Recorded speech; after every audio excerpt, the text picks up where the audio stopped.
Projections showed the Social Security Trust Fund could run out of money by the year 2035, and at that point the program could only be able to cover 83% of scheduled benefits. Here to talk about that and how to prepare for that and really anything else that may come up is local financial advisor Josh Landman with Edward Jones. Thank you for joining us, sir. We appreciate it. Rusty, thanks for having me. Absolutely. We hear and we see these headlines. They're startling. They can be alarming. Yes. You're here to say, don't panic. It's okay. It is okay. Let's breathe a little bit. Yes. Let's break this down. When you read this and you see this headline coming out this week saying that money may run out by 2035, what's your official expert take on that? So I'll give you two perspectives. Number one, 2035 is 11 years away, and that seems soon. Oh my gosh, 11 years, it runs out. Number two, between now and then, we have 3 presidential elections. That extends it for me. We got this year, 2028, 2032. Presidential elections take a while. They're drug out. And a lot can happen in between yes, now and then. and it also makes me think, I'm positive a fix will come, and we'll go over that, but it also makes me think they're probably not going to do anything until they have to. True. The person now doesn't want to do it. It'll probably be the last person that's elected that has to really make the change. So what do you say to someone who comes in? You get a client or customer come in and say, Josh, I'm concerned. I'm looking at retiring.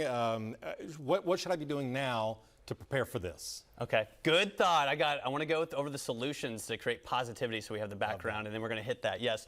So 6 solutions. I'm not being naive about, no, they're going to fix it. Yeah. Number one, the one nobody likes. They're going to raise taxes. Are you excited about that? Absolutely not. I'd rather a root canal, but yes, go ahead. Payroll taxes. So right now, everyone pays 12.4% between their employee and employer. If they raise it to 15.84%, I know raising taxes is not fun.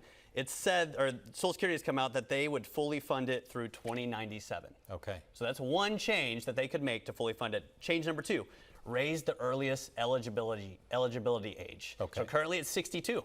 They could raise that up. I know that's probably, everyone's not a fan of that, but they could do that. They would be working a little bit longer. Yes. Okay, yeah. Number 3, raise the full retirement age, and they've been doing that. It's been 65. They've been phasing it up to 67.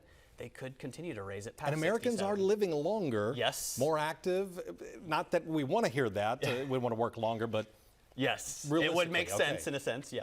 4th one is lowering COLAs or cost of living adjustments. So I'll relate it. We're here in College Station, A&M, TRS, Teachers Retirement System.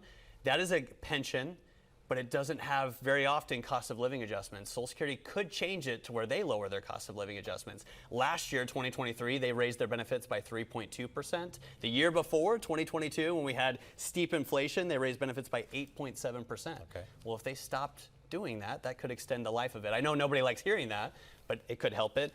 Solution number 5, remove the earnings ceiling for payroll taxes. So right now, if you make up to $168,600, I think it is, you're taxed on FICA taxes, Social Security. If you make above that, it feels like a pay raise. There's no tax on it. They could lift that ceiling and tax people above that. Gotcha. That would be one solution. Last solution, adjusting the spousal benefit. I'm getting in the weeds here, but right now, if my wife was the breadwinner and she, at full retirement age, she was going to make $2,000 a month, me, being her spouse, having never worked and never paid into Social Security, at my full retirement age, I would still be eligible for $1,000 a month. It's the 50% spousal benefit. You start to do the math and you go, wait, that doesn't make sense. You've never paid into it, but you're getting $1,000 a month for the rest of your life. That's a problem. And so you're presenting with us with a lot of solutions, yes. Which weighs on the optimistic side. Yes. Let me ask you this. For folks who start to become eligible to take those Social Security benefits out, 62 the earliest, or do it at a later age, with all this being said about maybe the money's going to run out, you're saying, probably not, but what do you say to somebody who goes, Josh, should I take my money out at 62? I recommend focusing on what you can control. Okay. So I use the acronym LENS, L-E-N-S, L, life expectancy, E, employment, N, needs, S, spouse. So L, life expectancy. If you have longevity in your family, probably delay Social Security. Gotcha. If you have my positive excitement with you, then yes, delay it, get a higher benefit, and then have a higher benefit paid to you for the rest of your life. E, employment. If you're still working, there's an offset. I won't go into that, but delay Social Security as well. No need to turn it on if you still have an income and you're still working. N is needs. So if you go, oh, I'm excited to retire, I can turn on Social Security, but it's not enough to fund you, you probably shouldn't turn it on. You probably need to keep working and delay Social Security as his spouse. So I mentioned the spousal benefit of 50%. There's also a survivor benefit. So in my example earlier, my wife made $2,000, I got $1,000. Well, if she passed away, I don't still keep getting $3,000 per month. I would get her $2,000. So there is a reason to delay benefits so that your spouse gets a higher benefit for longer. All right, some information to keep in mind as you hear this news, you hear the headlines that are coming in about Social Security. Josh Landman here at Edward Jones saying, pump your brakes. Exactly. We don't have to panic. Stay yet. positive. Stay All right. positive. Josh, thank you, my friend. Yeah, Good thanks, to see Rusty. you. Good to see you. Well, we're going to take a quick live out look